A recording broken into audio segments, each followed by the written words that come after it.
Yo, what's going on YouTube, and welcome back to another Destiny video. Now, next week marks the return of not only the Iron Banner, but also the Trials of Osiris. Iron Banner drops this Tuesday on October 13th and runs for an entire week, whilst Trials of Osiris drops on October 16th in its usual Friday slot, and will of course run over the weekend, again as it has always done. However, chances are you already know this, especially if you stay up to date on all things Destiny. After all, this was the topic of the Bungie update a couple of weeks back. In this video, however, I wanted to quickly recap the changes coming to both of these modes ahead of next week, quickly highlight the armor and weapons available to you, and drop in a quick final note about a few suggested weapons that I think you might want to consider taking into the Crucible with you next week. If you're hyped to see either of these modes return, then drop a like on this video and comment down below letting me know which one you're most looking forward to. So, first up, Iron Banner. As a quick recap, the changes are as follows. The Tempered buff is now automatically applied and continues to grow in effectiveness each day of the event, so in other words, you carry it with you at all times. Instead of having to pick it up at the most opportune moment, you now simply benefit more from it the further into the week you get. The Alt Catch-Up buff for your other characters remains unchanged, as does the system surrounding Iron Medallions. Match completion rewards will now include both weapons and armor, and these items will match the items being sold by Lord Saladin during the event that week. Drop rates have also been drastically increased and are intended to be the primary source of rewards for the Iron Banner. However, with that being said, if you don't get what you want, you do still have the option of buying it from Lord Saladin in the tower. Gear purchase from Lord Saladin now uses legendary marks, so I'd advise stocking up on those before the event begins, and there will also be new emblems added to his inventory. On top of that, there'll be new bounties, 9 dailies and 3 weeklies, each of which will reward legendary marks. The recommended minimum light is 230, but as you know, the current max, assuming you have maxed items in all slots, is 310, so I'd honestly advise you be at least 290 plus to genuinely be competitive. And of course, if you're not level 40, you'll need a level 40 Guardian to lead you in. It's also worth noting that reforging will not be returning for Iron Banner weapons. Luke Smith confirmed this on Twitter, so what you get is, well, what you get. Now as for the gear, we got a quick look at what it will look like in the image used in the Bungie update, and it seems they're going for a very distinct medieval theme this time round.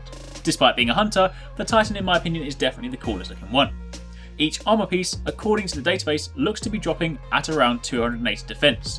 Now whether they can drop and roll higher will of course remain to be seen, but assuming for the moment that they don't, then you'll need to infuse them to make these items viable. And as for the weapons, there is also a full set of new guns to collect, including a sidearm this time, which a lot of you guys have probably seen before being used quite heavily in the E3 and Gamescom footage. It is actually a really good sidearm. But for the time being, I'm not going to go into specifics simply because these weapons all drop with random perks. So instead, I'll just link you to the weapons on Destiny Tracker in the description box down below so you can check them out for yourselves. Now, moving on, what about Trials of Osiris? First up, one of the big changes coming, Trials gear will now drop exclusively as end of match rewards for winning teams. The more you win, the better your drops.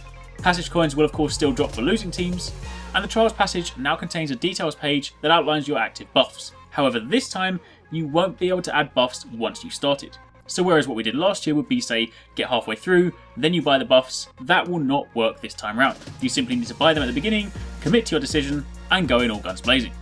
Players that do go undefeated will continue to be invited back to the Lighthouse, and players can also continue to play Trials past 9 wins, but they won't get any better loot.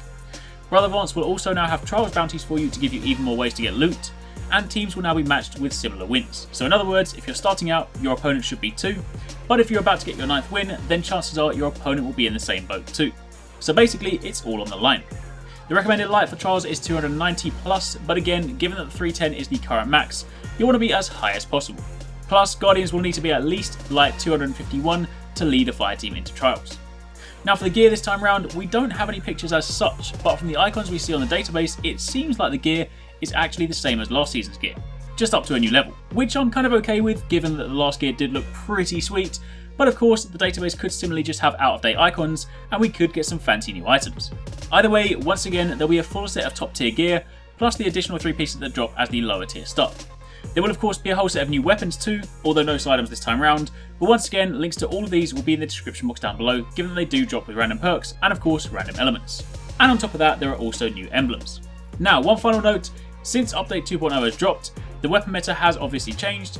Thorn isn't the terror that it once was, sure it can still be used in balanced game modes, but Iron Banner and Trials of Osiris is where power matters, so this time round things like Year 2 Last Word will likely still be prevalent, as will things like Year 2 Red Death. The 1000-yard stare, provided the perks are in your favour, would also be a great choice for a sniper rifle, as with the Irene RR4 Omlon sniper rifle if you got it with luck in the chamber. As for heavies, I was lucky enough to nab the ray launcher with tracking, which could well be nice, but then there's also the FWC launcher, the Vertigo, that a lot of people like to use. Obviously it's up to us to find out what works and what doesn't, but if you are looking for a few recommendations, then try checking out some of those weapons. Either way, that's it for this video. Hopefully you guys enjoyed it, and hopefully you're ready for next week. Drop a comment down below letting me know what weapons you're taking into Crucible next week, and thanks again for watching, take it easy, catch you next time, peace out.